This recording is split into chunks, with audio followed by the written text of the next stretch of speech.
안녕하세요. 세상에 이런 일이 저에게 생길 줄은 상상도 못해서 이렇게 사연을 보내게 되었습니다. 제 이야기 꼭 끝까지 들어주세요. 저는 나이가 좀 있어요. 아들 한 명이 있고요. 아주 어릴 때부터 학교를 가지 못하고 집안의 가장 아닌 가장으로 살아왔어요. 동생들 먹여 살린다고 허리에 아줌마처럼 애기 띠두르고 어린 동생들을 등에 업고 일을 했으니 말이지요. 그 옛날에는 지금처럼 먹고 살기 좋은 때가 아니라 시골에서는 일자리도 부족해 뒷산에 가서 드름나물 뜯고 뭐 정말 속된 말로 원신처럼 살았습니다. 그러다가 형편이 더 어려워지고 집에 밥 먹는 입이라도 하나 더 덜어야 할 것 같다고 생각하신 어머니는 저를 나이 많은 남자에게 시집을 보냈어요. 아마 지금 생각하면 엄마는 그 남자에게 돈을 받고 저를 시집 보낸 것 같아요. 집에 돈이 너무 없고 그나마 돈 될 거라고는 제 몸뚱이뿐이었으니 말이지요. 그렇게 시집가서 제가 행복했을까요? 그렇지 않았지요.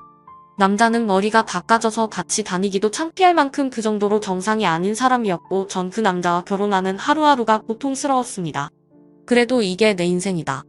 누구 탓을 할 수는 없다라고 생각한 전 악을 써서 하루하루 살아남았지요. 그렇게 살다 보니 아이도 생겼고 그래도 밥 먹는 걱정은 안 해도 되니까 살만하더라고요. 그렇게 쭉 살았으면 얼마나 좋았을까요? 슬슬 남편이 여성 패력이 드러났고 돈이 넉넉했던 남편은 매일 밤 적대 여성을 만나 집에 안 들어오는 게 습관이 되어갔어요. 참 신기한 게 전 오히려 그게 편하더라고요. 집에 들어와서 술주정 부리고 욕먹는 것보다 밖에 나가서 딴 여자 만나는 게 더 나았습니다. 확 그냥 남편이 죽어도 상관없을 만큼 애정은 없었고요. 그런데 말에 씨가 된다고 술독에 빠져 살았던 남편이 뇌출혈로 쓰러졌고 쓰러진 지 3일도 안 되어 세상을 떠났습니다. 전 막막했죠. 갓난아이를 데리고 어떻게 살아야 하나 싶었습니다. 살고 있던 집은 시댁 식구들이 홀라당 가져나가 버렸고 저는 순식간에 시댁에서 불청객 없어도 될 존재가 되어서 남편 앞으로 나온 사망보험금을 일부도 받지 못하고 쫓겨났습니다. 애가 있으니 죽을 수도 없고 또 이를 악물고 살았죠. 그때 저에게 인생이 스승과도 같은 사람이 나타나게 되셨습니다. 애를 데리고 일할 수 있는 곳이 없나 고직을 알아보는 중 한 반찬 가게 고직 문의를 드리러 갔어요. 일은 하루 종일 할 수 있는데 아이가 있어서 문제라고. 혹시 아이를 한켠에 두고 일할 수 있냐고 물으니 그 주인 아줌마는 잠시 고민하더니 어르머니인가? 아이고 딱해라. 남편은 어찌하고. 그래 여기 작은 방 있으니까 애 두고 일여. 어차피 나도 우리 손주 그 방에 두고 일하니. 둘이 친구하면 되겠네. 그렇게요? 하면서 허락을 하셨어요. 기대도 안 했는데 흔쾌히 그렇게 아이와 함께 일하는 것을 허락했고 저는 그 반찬 가게에서 일을 시작했습니다. 하루하루가 벅찬고 감사했어요. 반찬을 만들고 포장하고 판매하는 일련인 모든 과정들이 저에게 재미를 주었습니다. 다른 사람들은 아침 6시부터 나가서 9시까지 그렇게 하루 종일 일하면 피곤하지 않냐고 했지만 저는 오히려 기분 좋다고 일할 수 있음에 감사하다고 했지요. 그렇게 씩씩하게 일한 저를 본 주인 할머니는 갑자기 그런 말씀을 하시더라고요. A 중학교에 올라가고 고등학생 되면 돈도 많이 들 텐데 앞으로 어찌할 셈인가. 언제까지 남 밑에서 일할 수 없지 않은가. 라고요. 저는 그러게요. 저도 아직 어떻게 할지 모르겠어요. 그래도 나라에서 나오는 돈이랑 제가 버는 돈 합치면 그럭저럭 아이 대학 때까지 키울 수 있을 것 같긴 해요. 라고만 하자 주인 할머니는 그러지 말고 앞으로 몇 년 일할 동안 내 옆에서 반찬하는 법 좀 배우고 손님 어떻게 끌어들이는지도 다 배워서 나중에 자기만의 반찬 가게 내. 어차피 자기 죽을 때까지 돈 벌면서 살아야 하는데 나이만 안 넘으면 가게 주인들도 부담스러워서 잘 안 쓰니까. 이제부터는 반찬 포장 말고 만드는 법도 내가 알려줄 테니까 양념장부터 시작해서 그거 잘 기억해줬어. 이거 아무한테도 안 알려줬어 이때까지. 그런데 자기가 워낙 열심히 일하고 일하는 것을 또 즐거워하니까 내가 도와주는 거야. 그러니까 열심히 배워서 일해. 라고 하더라고요. 옴둘 바를 몰랐죠. 그냥 일개 시간제 알바생인 애 엄마한테 이런 은혜를 베풀어 준다는 게 쉽지 않은 일이거든요. 저는 그때부터 정말 더 열심히 일했죠. 도라지 무침부터 시작해서 감자탕, 콘샐러드, 미트볼 등등 일반 가정집 레시피와는 다르게 조금 더 특별하고 그 반찬 가게 비법이 담겨있는 모든 것을 싹싹 배웠습니다.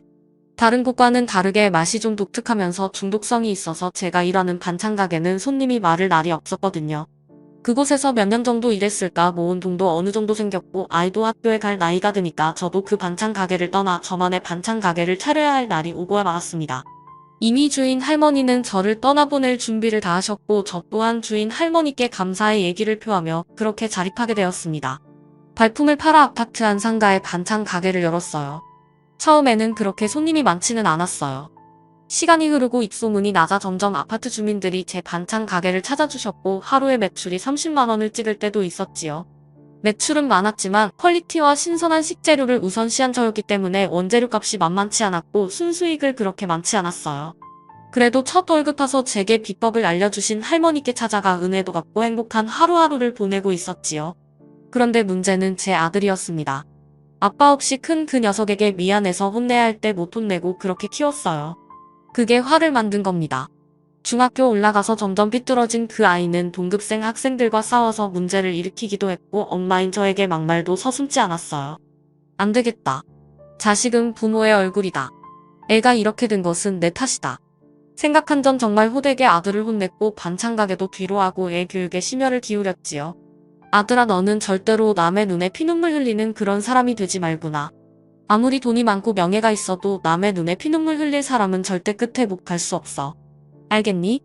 라고 하면서 그 말을 정말 뼈에 새겨줄 정도로 강조를 하고 또 강조를 했어요. 그래도 저의 노력 끝에 아들은 다시 예의 바른 학생이 되는 듯 했어요. 그렇게 평화로운 나날들이 계속되어 갔죠.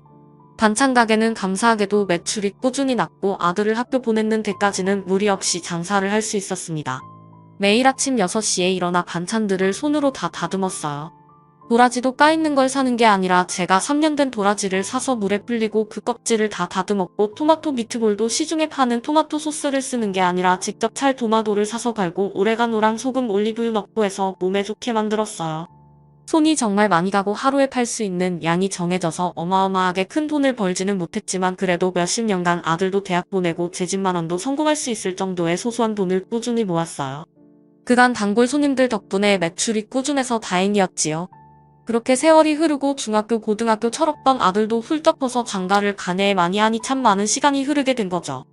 하지만 문제는 따로 있었습니다. 학교를 졸업하고 마땅한 취업 자리가 없어서 노가다를 하게 된 아들이 시간이 지날수록 상태가 안 좋아진 거였어요. 밤낮이 바뀌고 애가 점점 폐인이 되어간 거였죠. 그래도 그 전까지는 지가 돈 벌어서 생활을 했는데 감당이 안 되니까 허구한 날 엄마한테 돈 달라고 소리치고 반찬 가게 나와서 돈 빼가고 저도 지쳤습니다. 그러던 중 일이 터진 거예요. 제 앞 건물 바로 앞에 반찬 가게가 들어온 겁니다. 그곳이 체인 반찬 가게였고 규모도 크게 해서 제 반찬 가게 매출 타격이 어마어마했어요. 하루가 다르게 매출이 뚝뚝 떨어졌고 잘 나오면 하루에 30만 원 팔았던 매출이 5만 원도 팔기 힘들어지기 시작했습니다. 그도 그럴 것이 그 체인점 반찬 가게는 반찬 종류도 많고 가격도 훨씬 싸게 파니까 손님들이 그곳에 가서 사기 시작한 거죠. 정말 단골 몇 분 빼고요. 그렇게 4개월 정도 버텼나. 도저히 안 되겠다 싶어서 전 폐점을 고려했습니다. 월세 내기도 힘들고 몸도 안 좋으니 잠깐 쉬어야겠다고 생각했어요. 운영을 할수록 적자가 심해지니 말이지요. 그렇게 고민 끝에 상가채 계약을 안 하고 가게를 처분하였습니다. 자식처럼 지키고 키웠던 반찬 가게가 그렇게 종이 쌓인 한 장의 인테리어가 허물어지고 다른 음식점이 들어오는 것을 지켜보고 있으니 눈물이 절로 나더라고요. 그렇게 그날 속상한 마음에 저는 집에 가서 자고 있는 아들 옆에서 말을 꺼냈습니다. 엄마, 반찬 가게 오늘부로 완전히 끝났다. 너 키우면서 거의 30여 년간 모은 돈이 10억 정도 됐니? 이 돈으로 이제 엄마 노비용으로 쓸 거고 너도 이제는 집에서 놀지 말고 일 나가라. 엄마도 이제 돈 날 구멍 없다 아들아 라고 하면서요. 아들은 그 말을 다 듣고 있었나 봐요. 전 아들이 자는 줄 알고 그냥 한포리 하듯이 말한 건데 다음 날 아들이 제게 말하더라고요. 엄마, 반찬 가게 접으시니까 서운하시고 힘들죠. 그동안 제가 일도 안 하고 집에서 먹고 놀아서 걱정 끼쳐드린 거 죄송해요. 이번 주에 저랑 같이 여행 가요 엄마. 라고 하더라고요. 아들이 드디어 철이 들었구나 싶었고 저는 정말 처음으로 가는 아들과의 먼 여행에 들떠서 이것저것 옷도 사고 했습니다. 그렇게 여행 날이 왔고 저는 목적지도 모른 채 아들과 함께 여행을 떠났어요. 아들은 여행 내내 희미한 미소를 띠고 있더라고요. 저는 아들한테 고맙다고 정말 고맙다고 했죠. 아들은 제가 더 감사하죠 어머니. 라고 한 뒤 저를 한 섬으로 데려가더라고요. 배편도 별로 없고 듣도 보도 못한 섬을 가는 게 좀 이상했습니다. 그 섬에 도착한 게 끝이 아니라 섬에 들어가서 그 안에 있는 보트를 타고 또 한 섬으로 이동해야 했어요. 아들아, 도대체 여기가 어디냐? 유명한 곳이냐? 엄마는 몸이 약하고 배멀미가 심해서 벌써부터 지치고 어지럽다. 가서 한숨 자야 할 것 같아. 라고 하니 아들은 어머니 그냥 자꾸 투덜대지 마시고 저 따라오세요. 아주 유명하니까요. 가서 한숨 자세요. 가방에 갈아입으러 다 챙겨 오셨으니까요. 하면서 저를 데리고 가더라고요. 저는 결국 목적지에 도착했고 그 민박집에 집을 푸른 뒤 아들에게 말했어요. 한숨 잔다. 하면서요. 도저히 이 상태로는 삶 구경 못할 것 같다고 한 뒤요. 아들은 그러라고 한 뒤 제가 있는 방벌을 끄고 나가더라고요. 그렇게 전 깊은 잠을 잔 뒤 깨어났어요. 밥 먹어야지. 에휴. 하고 아들을 찾는데 아들이 안 보이는 거예요. 애가 어디 갔나? 하고 핸드폰으로 전화를 하려고 했는데 제 핸드폰도 없는 겁니다. 이게 뭐야? 라고 하고 방 안을 뒤져보니 아들이 남긴 걸로 추정되는 종이 한 장이 남겨 있더라고요. 어머니 죄송해요. 여기서 몇 년 푹 쉬다 오세요. 이번에 어머니 반찬 가게 배업하고 나온 돈 그 돈으로 제가 사업 한번 해보려고요. 성공하면 찾아올게요. 라고 써있는 겁니다. 이게 뭐냐고 소리치며 민박집 방 문을 열고 뛰쳐나가려고 하니 그 집주인이 나와 어딜 갔냐고 지금 나가봤자 캄캄해서 소용없다고 눈치가 그렇게 없냐고 당신 아들이 여기 당신 버린 거라고 하면서 절 다시 방 안에 쳐놓더라고요. 순간 심장이 쿵 했습니다. 이게 어떻게 된 일인지 미칠 것만 같았어요. 막 미친 사람처럼 여기 사람 없어요. 저 빨리 육지로 데려가시오.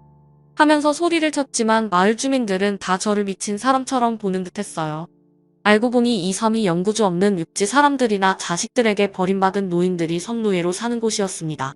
저는 섬노예로 여길 팔려온 거고 아들은 제가 반찬 가게 배업하고 그동안 모은 10억으로 실버타운 곳에 들어가려고 자신을 독립시키려고 하니까 저를 섬에 버리고 그 10억을 꿀꺽 먹은 거였어요. 속이 터지고 미칠 노릇이었죠. 내가 호랑이 새끼를 키웠구나. 내가 정신 나간 여자다. 하면서요. 그렇게 섬에 버려진 지 몇 달 동안은 죽도 못 먹고 그냥 폐인처럼 살았어요. 아들은 주인 민박집 사람에게 일정의 돈을 주고 저를 섬에서 내보내지 않겠다는 그런 계약을 썼나봐요. 주인집은 제가 탈출하나 안 탈출하나 이것만 신경 쓰고 저의 상태에 대해서는 그냥 죽든 말든 신경도 안 쓰는 듯 했습니다. 그때 목표가 딱 하나였어요. 죽어도 여기서는 못 죽는다. 내가 목숨 걸고 여기서 탈출해서 아들 앞에 나타나 복수한다. 이거였지요. 그때부터 그냥 정말 일부러 일찍 일어나고 섬도 둘러보고 몸을 계속 움직였던 것 같아요. 섬 안에서 내가 필요 없는 존재가 되면 이 섬 사람들에 의해 언제든지 사라질 수 있구나라는 공포심이 몰려와 저는 제가 유일하게 잘하는 반찬 만들기를 집주인 집에서 시작했어요. 내가 몸도 약하고 하니 밭일은 못하겠고 그래도 반찬 좀 만들어 드릴 테니까 내 아니 좀 시켜달라고 하면서요. 집주인은 코웃음을 치며 그러세요. 했죠. 저는 있는 힘껏 맛있게 반찬을 만들었어요. 그러다 보니 집주인이 절 바라보는 눈빛이 달라지고 어느 정도 이야기를 나눌 수 있게 되었어요. 듣자 하니 이 섬이 굉장히 외지고 사람도 별로 안 살아서 서울에 있는 못난 자식들이 침이나 병든 부모를 여기에 버리기도 한다고 하더라고요. 실종신고해서 이제 재산을 자기가 독차지하려고 해서 이런 짓을 벌인다고 하면서요. 아니 뉴스에서나 봤지 이런 것은 처음 들어봤다고 하며 깜짝 놀랐죠. 전 그때부터 그 주인집과 이야기를 조금씩 하면서 섬의 생태계를 알게 되었습니다. 참 무서웠습니다. 섬사람이 절반은 섬노예였지요. 저도 섬노예 중 하나로 팔려와 이곳에서 험한 일을 할 뻔하다가 그래도 그나마 주인이라고 해야 하나요. 노예 주인을 잘 만나 반찬 만들어주는 일을 하며 무탈하게 세월을 보내게 되었습니다. 처음 몇 년은 울분이 터져서 밤에 자다가도 벌떡 일어나 막 소리를 지르곤 했어요. 자식 새끼 다 키워봤자 뭐하냐고. 이렇게 부모 버리고 현대판 고려장을 하는데 난 이대로 억울해서 못 살겠다고 하면서요. 하지만 아무리 외쳐봤자 뭐하겠어요. 바뀌는 것은 아무것도 없는데 말이지요. 그렇게 서서히 저는 체념하고 그냥 상황을 받아들였던 것 같아요. 그러다 보니 조금씩 마음이 편해졌고 하루하루 잘 버틸 수 있게 되었어요. 제가 버려진 지 몇 년이 흘렀을까 갑자기 섬으로 외부인 몇 명이 들어왔다는 소식이 들리는 겁니다. 저는 또 나 같은 섬노예가 들어왔구나 생각이 들었어요. 그런데 그게 아니었던 겁니다. 사람들 말로는 서울에서 내려온 형사라는 겁니다. 섬마을 사람들은 난리가 났지요. 우리 다 들켜서 감방 가는 거 아니냐며 자신들이 섬노예를 숨기기 시작했습니다. 저는 그 사실을 듣고 그 사람들을 붙잡아서 나 좀 살려달라고 해야겠다 마음을 먹었어요. 그래서 주인집 몰래방에서 뛰쳐나와 섬 뒤편 냇가로 달려가는데 한 남자 두 명이 갑자기 저를 쫓아오는 겁니다. 저기요 저기요 라고 하자 저는 두려운 마음에 막 뒤도 안 보고 더 달려갔던 것 같아요. 그런데 늙은 노인네가 뛰어봤자 젊은 남자들에 비교할 수가 있나요? 순식간에 잡혔고 저는 그 순간 바닥에 주저앉아 싹싹 밀었던 것 같아요. 제발 살려주시오. 제발 내가 서울로 꼭 가야 한다니. 내가 지금 여기서 죽을 수는 없다니요. 제발 나를 그 육지에서 넘어온 형사를 만나게 해주오 하면서요.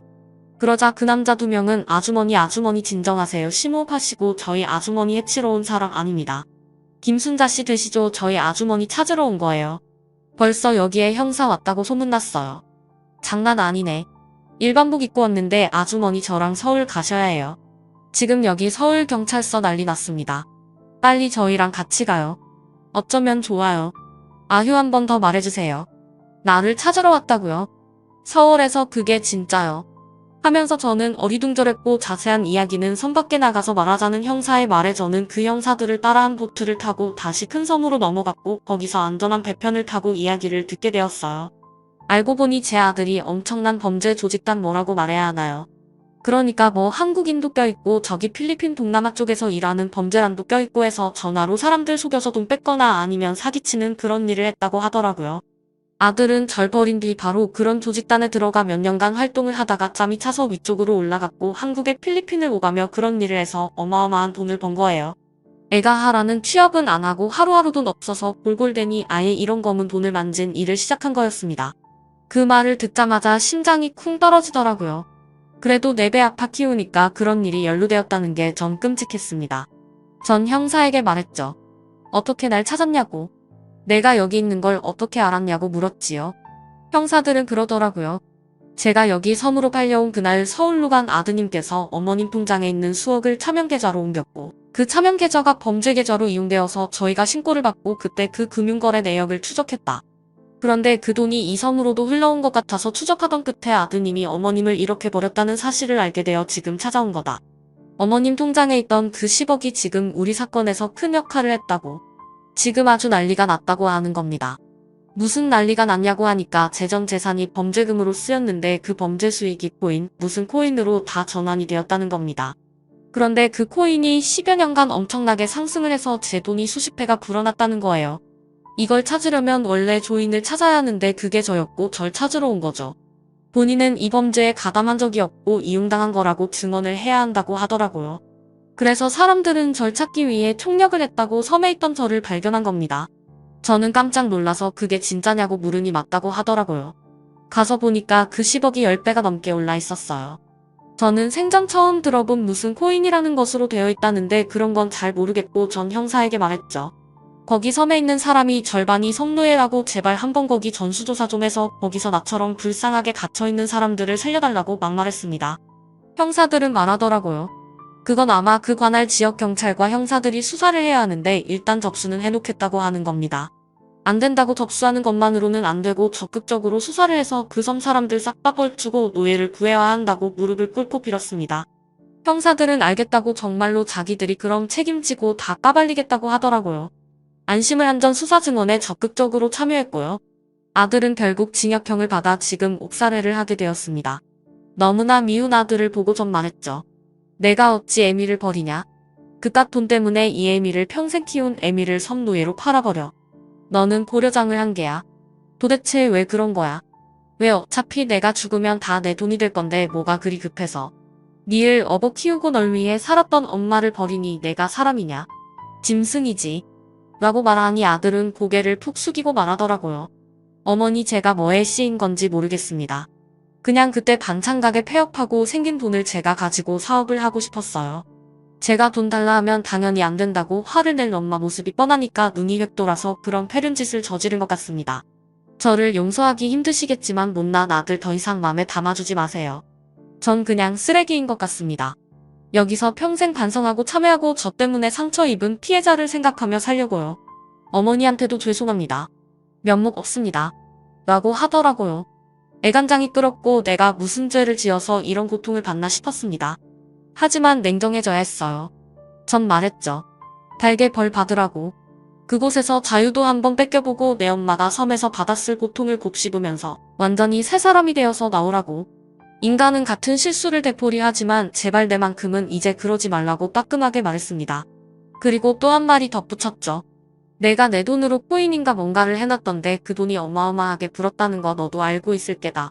아마 통장 출금이 막혀서 그동안 그 돈 빼고 싶어서 팔통통 굴렀을 텐데 그 돈 내 앞으로 한 푼도 안 갈 것이니 꿈 깨고 출소해서는 작은 일이라도 하면서 깨끗한 돈으로 살아. 그 돈 나도 안 쓸 거고 내가 죽으면 사회에 다 기부하는 것으로 유언 남길 거니까 절대로 넘보지 말아라. 그리고 엄마는 이제 너와 연을 끊을 거야. 아무리 잔인해도 내가 한 짓만큼 잔인하겠느냐? 난 당최 이해가 안 된다. 아빠 없이 살아도 아무리 그랬어도 해서는 안 될 일이 있는데 할 말이 없구나. 하면서 아들과 연을 끊었습니다. 아들은 돈 이야기가 나오자마자 또 눈이 뒤집혀지더라고요. 그 모습을 본 순간 아이놈은 걔가 천선할 수가 없겠구나 싶었고 생각이 들었죠. 내가 괴물을 키웠구나. 아주 내 뱃속에서 이런 괴물이 태어난 게 믿기지가 않는구나. 저는 제 앞으로 되어 있는 그 돈을 제가 죽기 전에 쓸 만큼을 제외한 모든 금전을 다 기부하기로 해놨습니다. 그리고 일부는 저와 함께 섬노예로 살게 되었던 그분들 돕는 데 쓰려고 이미 준비까지 다 해놨어요. 수사가 마무리된 후에 전 그때 그 형사님께 찾아가 섬노예 사건을 해결해달라고 끝까지 지켜볼 거라고 매일같이 말했더니 결국 그 지역 형사계에서 몸을 움직였고 그 섬에 있던 노예들이 다 탈출할 수 있게 되었다고 하더라고요. 저를 감시했던 그 섬 노예 주인도 처벌을 받았지만 큰 처벌은 아니었습니다. 벌금형 정도였죠. 사실 뭐 감옥살이를 바라지도 않았고 그냥 그 섬 노예들이 다시 탈출할 수 있었던 거에 감사했지요. 아무래도 거의 평생을 노예로 살다 보니 육지에 나와 적응하기 힘들 것 같아 저는 솔선수범해서 취업연계센터를 알려주고 제 재산 일부를 식비 같은 것으로 지원을 했네요. 인생이 이렇게 풀릴 줄은 몰랐습니다. 아무리 제 재산이 수십 배 풀어도 뭐하나요? 자식들한테 버림받고 또 이렇게 인생이 고달팠는데요.